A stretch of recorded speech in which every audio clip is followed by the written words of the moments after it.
నియోజకవర్గ కూటమి అభ్యర్థి గొట్టపాటి రవికుమార్ కు మద్దతుగా పార్టీ శ్రేణులతో కలిసి బాపట్ల జిల్లా పంగలూరు మండలంలోని ముప్పవరం గ్రామంలో కమల కిషోర్ విస్తృత ప్రచారాన్ని చేపట్టారు. మే 11న జరగనున్న ఎన్నికల్లో సైకిల్ గుర్తుకు ఓటు వేసి అద్దంకి నియోజకవర్గ ఎమ్మెల్యేగా గొట్టపాటి రవికుమార్ ను బాపట్ల పార్లమెంట్ ఎంపీ అభ్యర్థి తేనేటి కృష్ణప్రసాద్ ను గెలిపించాలని ప్రజలను కోరారు.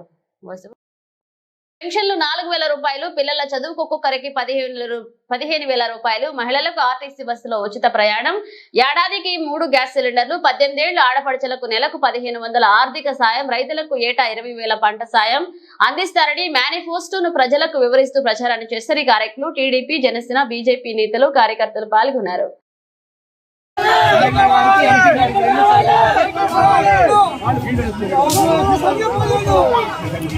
Thank you.